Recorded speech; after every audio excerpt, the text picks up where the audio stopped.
Bonjour et bienvenue dans ce nouveau tuto consacré cette fois-ci à l'identification utilisateur, identification qui se fera par l'intermédiaire d'un formulaire avec saisie d'un login et d'un mot de passe.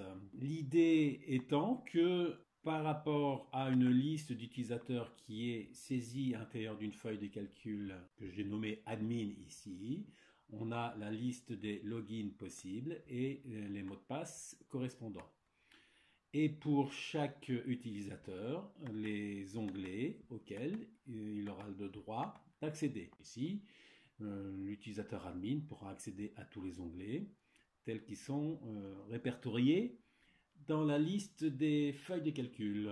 La seule contrainte, c'est que si on ajoute un onglet particulier, eh bien l'administrateur ou la personne chargée de la saisie, ici, on voit qu'il y a un utilisateur spécial qui s'appelle saisie, qui aura accès à la feuille admin, de façon à pouvoir paramétrer justement ce tableau-là. Donc l'ajout d'un nouvel onglet devra faire l'objet ici d'une saisie manuelle. Voilà pour l'explication générale. Maintenant, on va procéder à la préparation de ce document-là. Alors, comme d'habitude, si vous souhaitez récupérer ce document-là dans l'état où il se trouve au moment où je vous parle ici, vous allez dans les commentaires de la vidéo et vous aurez le lien pour pouvoir télécharger ce document. Au niveau de la préparation, on va commencer par renommer les cellules qui vont nous servir de repères ensuite pour bien gérer les différentes plages des cellules. Les plages importantes ici, ça va être quoi? Les plages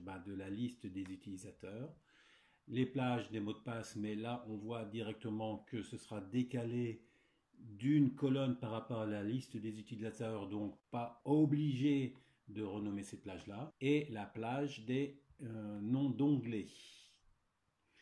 Donc pour bien repérer tout ça, éviter les ennuis, on va commencer par nommer la cellule angle gauche, supérieur gauche du tableau ici, en lui donnant un nom ici, donc à gauche de la barre de formule, on lui saisit directement le nom qu'on veut, par exemple login.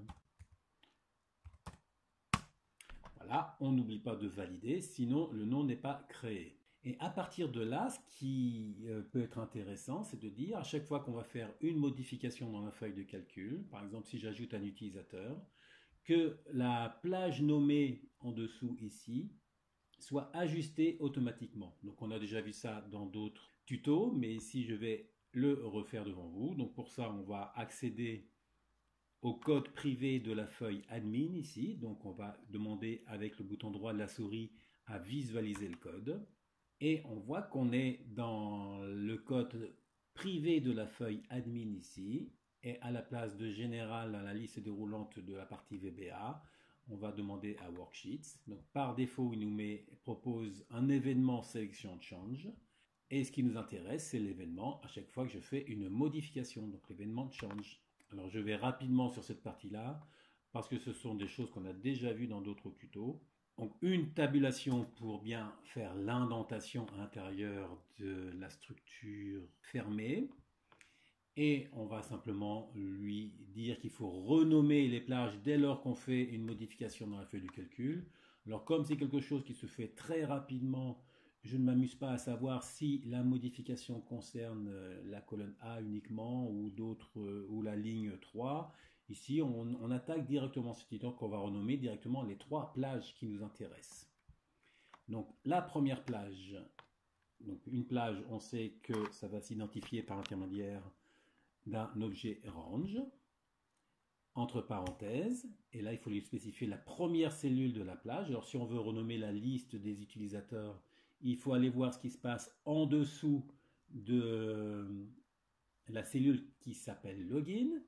Donc range login, entre parenthèses, entre guillemets, on n'oublie pas, je ferme la parenthèse, et la première cellule en dessous c'est donc avec un décalage point offset d'une ligne, virgule, 0, colonne. Ça, c'est la première cellule de la plage. Et la dernière cellule de la plage, donc virgule, on va faire un cells cette fois-ci, parce que ça va nous permettre de facilement pointer la dernière cellule de cette colonne-là. Donc comme c'est un XLSM, on sait qu'il y a 1 048 576 lignes. Et le numéro de colonne de la cellule, c'est le numéro de colonne de la cellule login. Donc range, login, on n'oublie pas les guillemets, login, point colonne. Et cette fois-ci, il faut remonter jusqu'en haut. Donc point end, entre parenthèses, XL up. Je ferme la parenthèse du end, je ferme la parenthèse du premier range. Et ça, il faut le renommer. Donc point name égale, et là je vais donner un nom par exemple, entre guillemets, liste login. Voilà pour la première plage. Ensuite, il suffit de, on va prendre la précaution ici de le faire, ce sera plus simple après pour le code, de renommer la liste des mots de passe. Donc je reprends exactement la même chose que au-dessus, à savoir, je vais reprendre ça, je fais un cliquer-glisser avec CTRL appuyé de façon à pouvoir coller. On voit le petit plus qui apparaît juste à côté du pointeur. Donc ça recopie ça.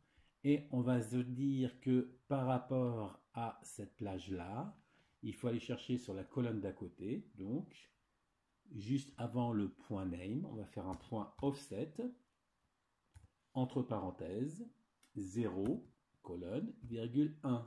Ça permet d'aller renommer, d'aller pointer la plage qui se trouve une colonne à côté. Et cette fois-ci, on va dire que c'est la liste des mots de passe.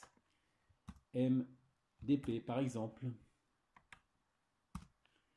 Ensuite, ce qui est intéressant, c'est de renommer la liste des onglets tels qu'ils ont été saisis par l'administrateur ou la personne chargée de la saisie à l'intérieur de ce tableau-là.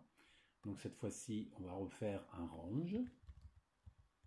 Cette fois-ci, la première cellule, on va considérer qu'elle est décalée de 2 cellules par rapport à cette cellule login vers la droite. Donc range, entre parenthèses, entre guillemets, login.offset, entre parenthèses, 0,2. Et cette fois-ci, la dernière cellule de la plage, elle va être définie par un objet sales. Entre parenthèses, le numéro de ligne, c'est le numéro de ligne de la cellule login. Donc range, entre parenthèses, entre guillemets, login.row, cette fois-ci, numéro de ligne, virgule, et le numéro de colonne.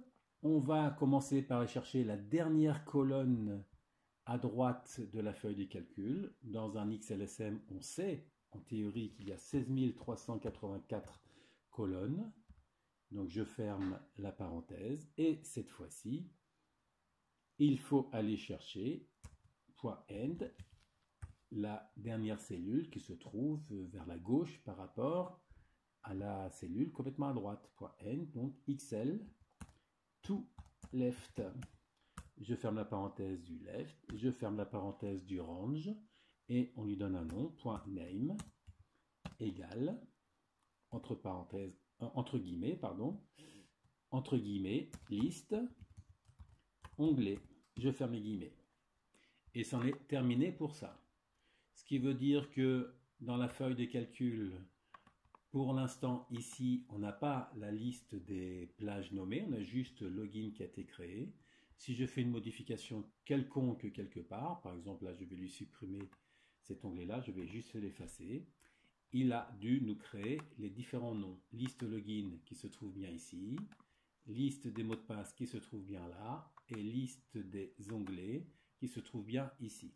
Donc, tout ça, ce sera adapté automatiquement, à savoir si là, vous saisissez quelque chose de nouveau, la liste des onglets, il prend bien en compte cette nouvelle feuille qui n'a pas été créée, donc là, je vais la réeffacer. Donc tout ça fonctionne parfaitement. Et bien à partir de là, on va pouvoir y aller. Alors une chose qui peut être intéressante, évidemment, quand on a affaire à ce genre de problématique, c'est de dire que l'utilisateur ne doit pas pouvoir afficher lui-même les différentes feuilles de calcul. Ça veut dire qu'il peut être utile de commencer par protéger le classeur. Je rappelle que protéger le classeur protéger le classeur, ça ne protège pas les feuilles par elles-mêmes, mais ça protège toutes les manipulations de feuilles. Si vous voulez en savoir plus sur la protection des feuilles des documents Excel, je vous ai mis ici le lien sur le tuto qui parle exclusivement de la protection des documents. Donc protéger le classeur, ça veut dire que là on y va directement, protéger le classeur et éventuellement on lui met un mot de passe. Là je vais lui mettre tout simplement le mot de passe Jojo. OK. Et demande de confirmation. OK. Je vais prendre la précaution maintenant de enregistrer ce document-là. Je ne le laisse pas avec juste identification, de façon à ce que vous puissiez avoir accès au document initial et au document finalisé. Donc enregistrer sous. Je le mets dans un dossier qui va bien.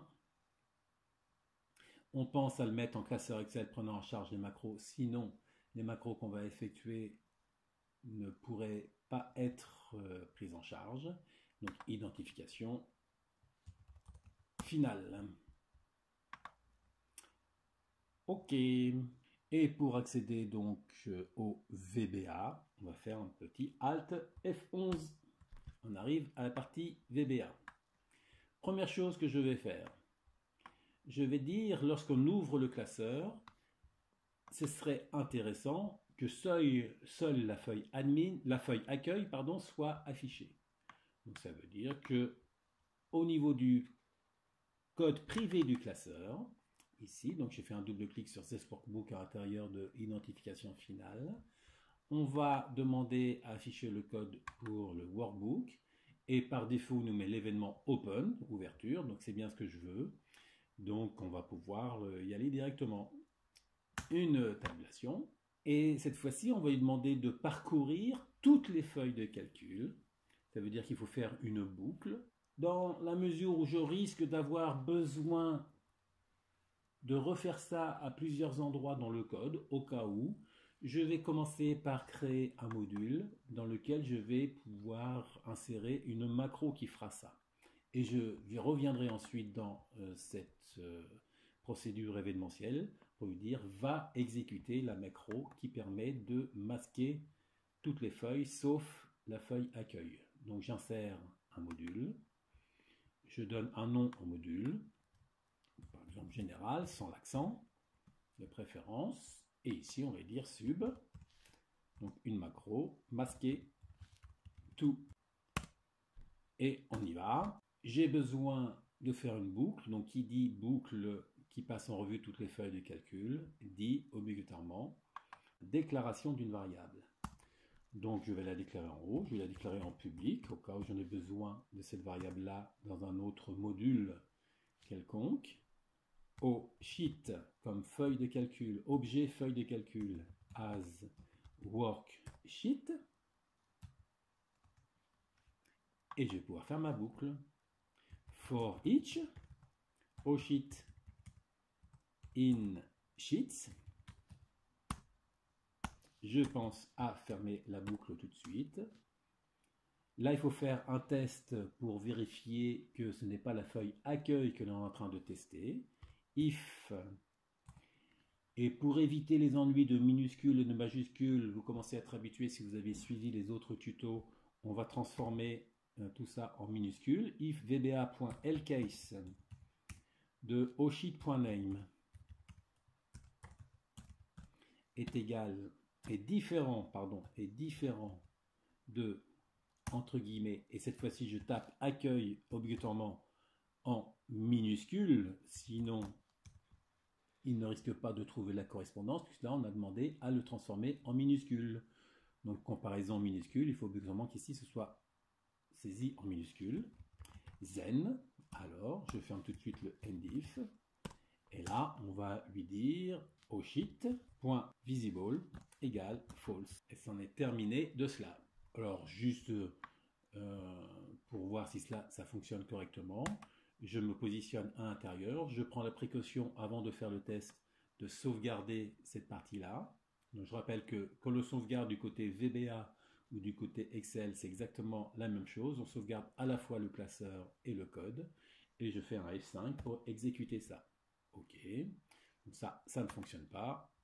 Pourquoi? Parce que le classeur a été protégé. Ça veut dire que avant de faire quoi que ce soit, ici, il faut penser à déprotéger le classeur. Active workbook.unprotect. Et là, il faut se rappeler du mot de passe que l'on a mis. Donc, j'avais mis Jojo. Et à la fin, il faut penser à reprotéger le classeur. Active workbook.protect Jojo.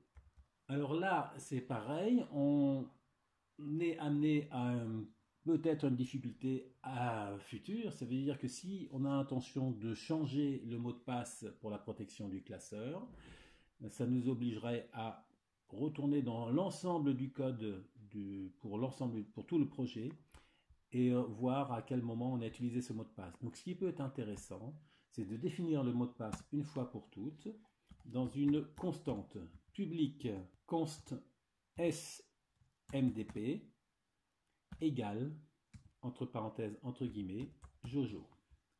Ça veut dire qu'on lui dit que le mot de passe, on l'a stocké dans une constante. À chaque fois qu'on a besoin d'appeler ce mot de passe, on va simplement mettre smdp. Même chose ici. smdp. Donc la constante en question, ça fait même office qu'une variable en quelque sorte, sauf que c'est une variable qui ne varie pas et qu'on peut appeler n'importe quand à l'intérieur du code. Nous allons réeffectuer le test, donc on est à l'intérieur, je fais un F5, et cette fois-ci, ça fonctionne parfaitement. Tous les onglets ont été masqués, à l'exception de accueil. Maintenant que nous avons créé cette macro qui permet de masquer toutes les feuilles de calcul, sauf la feuille accueil, on se rappelle que la macro s'appelle masquer tout. Donc je vais copier ce nom de macro pour le reporter dans la procédure événementielle du classeur. Lorsqu'on ouvre le classeur, on va demander à masquer tout. Bien, à partir de là, il restera autre chose à rajouter un petit peu plus tard lorsqu'on aura créé le formulaire, c'est-à-dire l'affichage du formulaire d'identification de l'utilisateur. Mais le formulaire, il faut le créer. Donc on va y aller. Donc il s'agit d'un formulaire. Insertion user form. Voilà, on lui donne la taille que l'on veut. Vous avez vu le principe de la création des user forms dans les tutos consacrés à cela dans la partie VBA.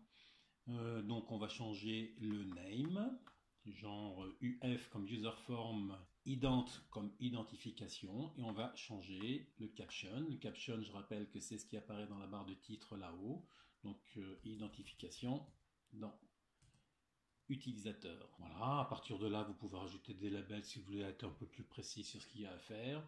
Là, on va se contenter de mettre deux labels de ce type-là, donc login ou identification utilisateur, voilà.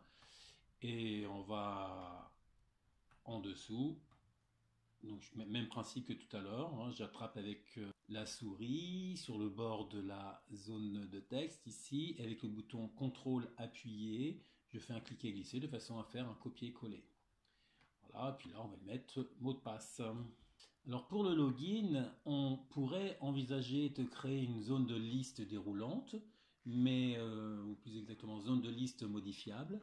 Mais l'idée, c'est que l'utilisateur saisisse lui-même ce login, de façon à ce qu'il ne puisse pas visualiser la liste de tous les utilisateurs possibles. Donc pour cela, puisqu'il s'agira d'une saisie libre, on va créer une zone de texte. Voilà, et même principe pour le mot de passe, une zone de texte. Ok, donc je ne peaufine pas trop la présentation là-dessus, simplement en sélectionnant ces deux-là, je rappelle qu'on peut aller dans format aligné à gauche, de façon à ce que ce soit bien aligné, et même principe pour ces deux-là qui sont pas mal non plus, donc format aligné à gauche, de façon à ce que ce soit une présentation cohérente. Et il nous faudra un bouton pour valider tout ça, donc bouton de commande. Voilà. On va donner un nom à ce bouton de commande. Commande button valide. Et évidemment, c'était un peu mieux de donner des noms surtout aux zones de texte ici. Donc textbox tb login. Et en dessous, tb password ou mot de passe mdp par exemple. On pourrait faire la même chose pour les logins, les labels ici, même si ce n'est pas une grosse importance sur le principe. lb login et LB MDP LB MDP pour le label concernant le mot de passe. Une particularité sur le label concernant le mot de passe, c'est-à-dire que si on veut que le mot de passe n'apparaisse pas à l'écran mais qu'il apparaisse des étoiles à la place, on va mettre un password caractère avec comme password caractère l'étoile. Donc pour tester ça, pour vérifier si ça fonctionne, on se met à l'intérieur du formulaire, un petit F5 pour voir ce que ça donne. Login, a priori on peut saisir ce que l'on veut. Et au niveau des mots de passe, quand je saisis des caractères, il apparaît des étoiles. Bouton valide, pour l'instant, il n'y a rien de déclaré au niveau du code, donc il ne se passe rien. Ce qui est tout à fait normal. Ce que nous allons faire dans un premier temps, c'est au niveau du login, la personne donc saisit son login. Lorsqu'elle va vouloir saisir son mot de passe, vérifier avant qu'elle ne commence à saisir son mot de passe si le login est cohérent. Donc on va faire un double clic sur la zone de texte login. Voilà, donc il fait login change. On ne va pas conserver cet événement-là, mais il y a un événement qui s'appelle exit peut-être. Voilà, on va essayer ça. Je cherchais un événement qui s'appelait lost focus quand on perd le focus. Mais exit, est-ce que c'est lorsqu'on sort du... Je vais vérifier ça. Si on sort du text box, je vais juste faire un message box, MSG box. Voilà, Jojo par exemple. Pour vérifier si c'est bien le bon événement. Je tape quelque chose, je vais dans mot de passe, il m'affiche bien Jojo, donc c'est bien lié à cet événement-là. Exit de la zone de texte. Voilà, maintenant que j'ai vérifié ça, donc la même chose lorsqu'on sort d'ici. Donc à la place de ça, il s'agit de vérifier si le login qui a été saisi est un login cohérent. Pour savoir si le contenu du login de la text box se trouve dans la plage de la liste login de la feuille admin, on va utiliser la fonction feuille de calcul qui correspond à la fonction equiv dans la feuille de calcul, et en VBA ça s'appelle match. En revanche, si l'information n'existe pas dans la liste, le code VBA va bugger. Ça veut dire que là il faut faire une gestion d'erreur. En gros, on va lui dire la chose suivante. On error, resume next. On va prendre la précaution d'effacer toute la mémoire des erreurs du VBA. E2R.clear. Et on va lui dire, à l'aide d'une variable que je vais déclarer ici, donc dim test, je ne déclare même pas de type de variable ni quoi que ce soit, c'est juste une variable très locale à ce niveau-là. Et on va lui faire test égale application .worksheet fonction, donc la fonction en question, entre parenthèses mi.tblogin, donc on recherche le contenu de tblogin à l'intérieur de quoi, worksheet fonction, .match, donc l'équivalent de la fonction equiv de la feuille de calcul. Entre parenthèses, on recherche quoi? Le contenu de mi.tblogin, virgule, à l'intérieur de quoi? À l'intérieur de la plage, donc range list login. Voilà, on n'oublie pas de fermer les parenthèses et guillemets. Virgule, on cherche une correspondance exacte et non pas approchée. Voilà, tout simplement. Donc on récupère, en gros, ça voudrait dire à récupérer l'emplacement de ce login-là à l'intérieur de test. Et maintenant, on va lui dire que si error.number est différent de 0, sous-entendu, s'il y a eu une erreur, alors on lui fait un message msgbox, l'identifiant de login, plus exactement le login saisi n'existe pas, etc., etc. Et on va faire tout simplement un exit sub pour ressortir de la fonction. On ne va pas voir plus loin ce que le code qu'il y a à exécuter, qu'il y aurait à exécuter. Et on fait une diff, tout simplement. On teste ça. Je fais un petit coup de F5, je saisis n'importe quoi, je vais dans le mot de passe, le login saisi n'existe pas, et puis là, bon, voilà, c'est à nous d'aller changer ça. Si je fais Jojo qui existe, voilà, je vais ici, il n'y a pas de souci, il reconnaît bien Jojo, il attend donc maintenant le mot de passe. Donc voilà pour l'exécution de ceci. Maintenant, Au niveau du mot de passe, rien de particulier, on laisse une saisie libre. Donc maintenant vient ce qu'il y a à faire lorsqu'on va cliquer sur le bouton Command Button. D'ailleurs, au passage, avant, je vais effacer ça. Le Command Button, on peut peut-être changer quand même le caption ici, dire on fait un bouton valider ici, ou le changer à l'intérieur du caption ici, c'est pareil. Double-clic dedans, et donc maintenant il s'intéresse sur le bouton Command valide. La première chose que nous allons faire, ça va être de récupérer le login tel qu'on avait testé à la sortie de la zone de saisie du login, justement. Ça veut dire qu'on va récupérer tout le code et puis on va le copier ici. On aurait pu prévoir une macro à part, mais bon, là on ne va pas se compliquer la tâche. Néanmoins, avant de recopier, je vais quand même prendre la précaution, puisque là on avait fait une gestion d'erreur, et la gestion d'erreur ici n'a pas été annulée, ce qui est un petit peu dangereux. Ça veut dire que quand on fait une on error as une next, ça veut dire que à partir de maintenant, s'il y a une erreur dans la conception du programme, tu t'en occupes pas, tu continues, tu fais comme s'il n'y avait pas d'erreur, etc. Donc là, c'est très dangereux de laisser ça comme ça. Donc il ne faut pas oublier, après l'instruction que l'on gère au niveau de la gestion d'erreur, de le remettre à son état initial en faisant on error go to 0. Maintenant qu'on a corrigé ça, on peut faire un copier-coller de toute cette partie-là dans le bouton commande valide. Donc on a récupéré la position de l'identifiant à l'intérieur de la variable test. Maintenant, on va vérifier si le mot de passe qui a été saisi est en cohérence avec le login.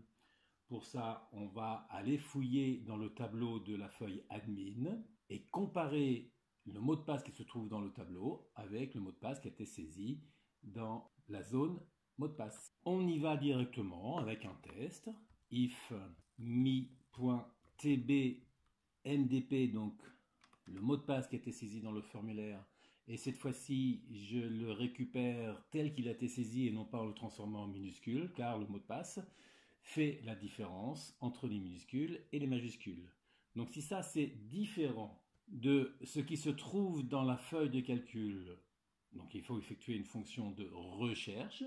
Nous allons donc utiliser la fonction de recherche de la feuille de calcul à l'intérieur du VBA. Application.worksheetfunction.index.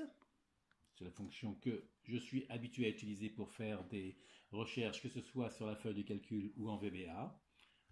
Entre parenthèses, l'argument 1, c'est la plage où se trouve l'information que je souhaite récupérer. Donc la plage en question se trouve située par rapport à la liste des logins. Range list login. Une colonne à droite. Donc j'ai fermé les guillemets, j'ai fermé la parenthèse. Je peux faire un point offset de 0 ligne et une colonne.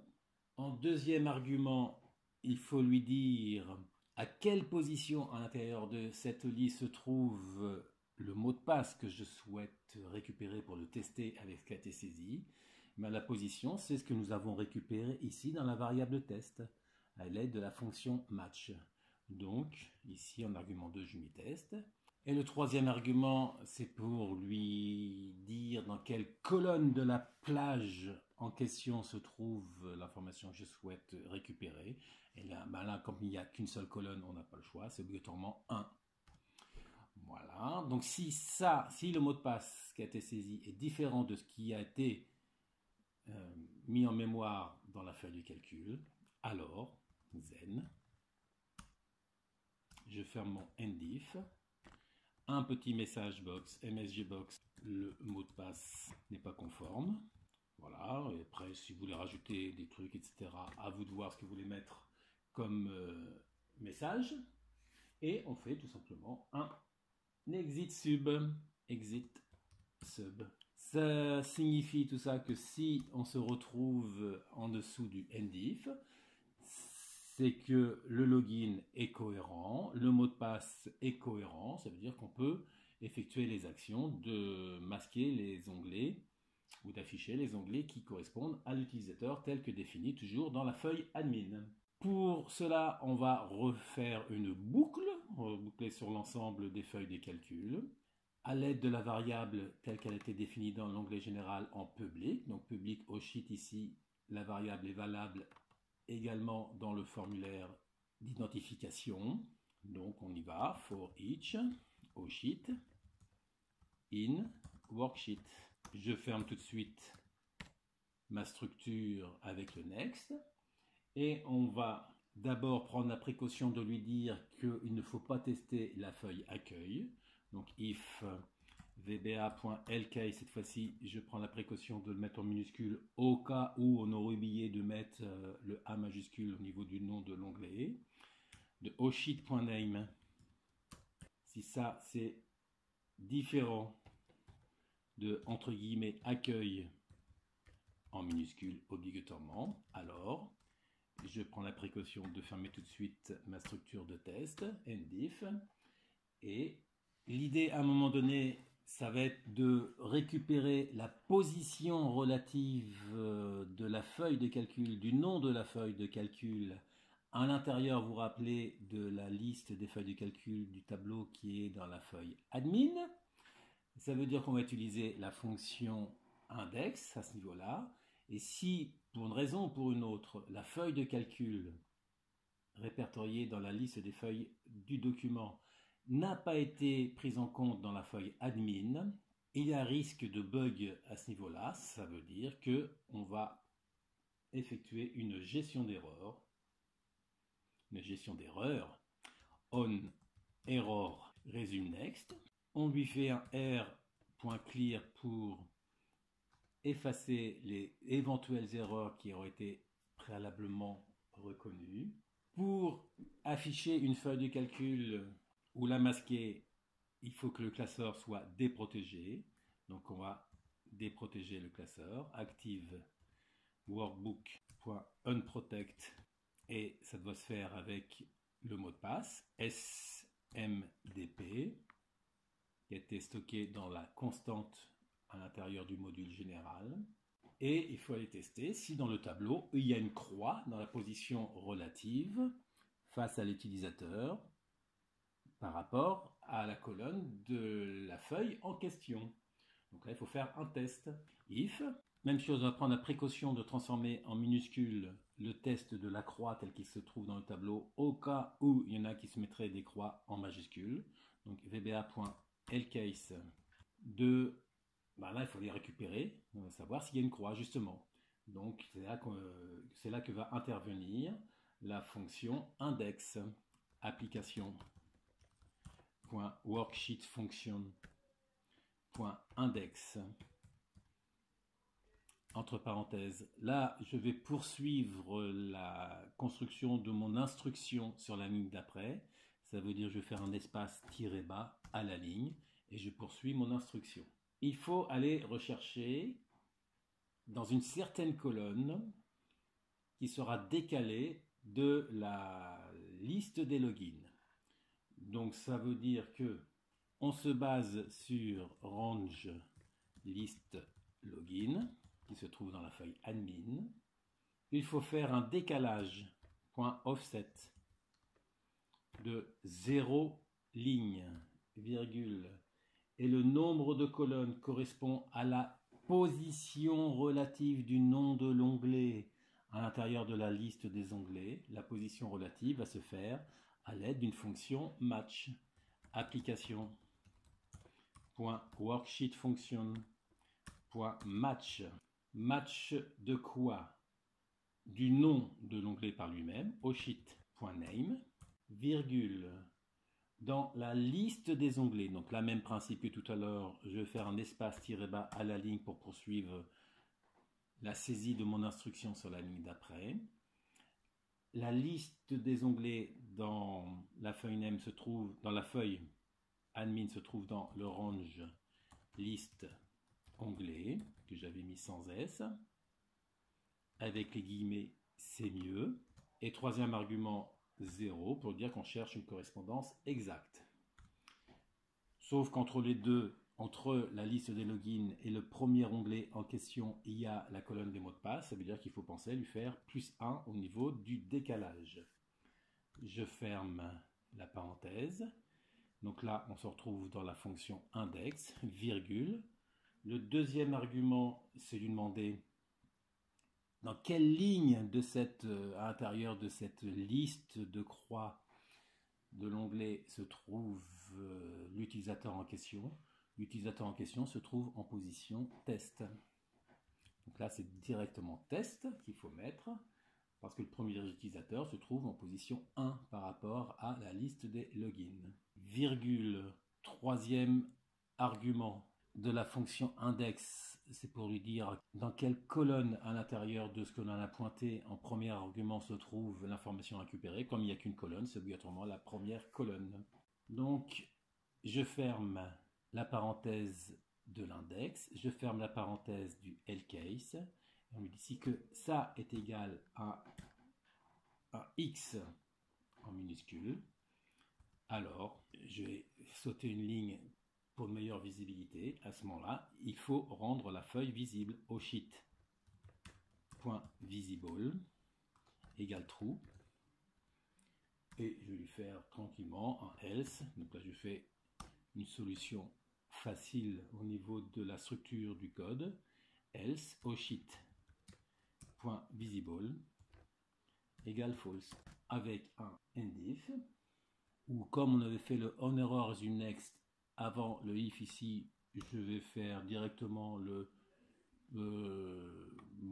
je vais le faire après le endif parce que sinon il ne se ferait que à l'intérieur du code. Donc une fois qu'on est sorti du test, on peut faire un onError go to 0. Ouais, donc là on remarque que le onError is next était juste après le if d'ouverture ici. Donc si on a bien géré les indentations, on se positionne juste à gauche du if, on descend directement, on voit que le endif qui correspond ici se trouve là. C'est le endif qui ferme le if là-haut, ça veut dire que le onError go to 0, il doit être avant le endif qui ferme le if où on avait fait juste après le onError is next. Bon, enfin bref. Et puis on en a terminé avec tout ça. Donc je prends la précaution de sauvegarder. Voilà. Qu'est-ce qu'il nous reste à faire? Eh bien, à demander à afficher le formulaire. Lorsqu'on ouvre le classeur, ça a été fait. En revanche, ce qui serait bien, c'est de prévoir un bouton sur la feuille accueil qui permet de réafficher le formulaire si on veut changer d'utilisateur. Ça veut dire que pour ça, il nous faut prévoir une macro que je vais définir dans l'onglet général avec un sub afficher forme, par exemple, formulaire, et il suffit de lui dire ici uf_ident.show, montre le formulaire. Voilà, et à partir de là, sur la feuille Excel ici, on va pouvoir créer un bouton que je fais comme d'habitude à l'aide d'une zone de texte. Voilà, afficher le formulaire. Je clique sur le bord, je commence par faire une petite rapide présentation avec dans les outils de dessin un bouton automatisé et ensuite avec le bouton droit de la souris sur le bord de la zone de texte. Donc je fais rapidement parce que quelque chose que on a vu fréquemment, afficher forme, voilà.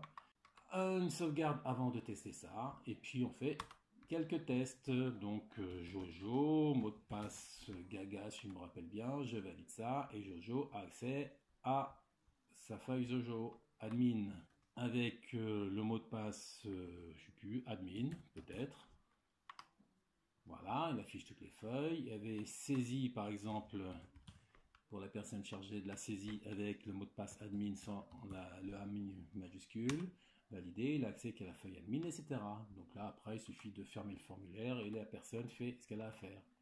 Avec, en théorie, si on clique avec le bouton droit de la souris, on ne devrait pas avoir affiché ici. Ça veut dire qu'on a oublié de gérer la protection du classeur. Donc on retourne dans le code ici. Et la protection du classeur, c'est quand on avait validé. Il fallait penser ici à réactiver la protection du classeur. Active workbook.protect avec le mot de passe SMDP. On resauvegarde. On va retourner de ce côté-ci. Voilà, saisie avec admin, valider. Qu'est-ce que j'ai fait comme erreur?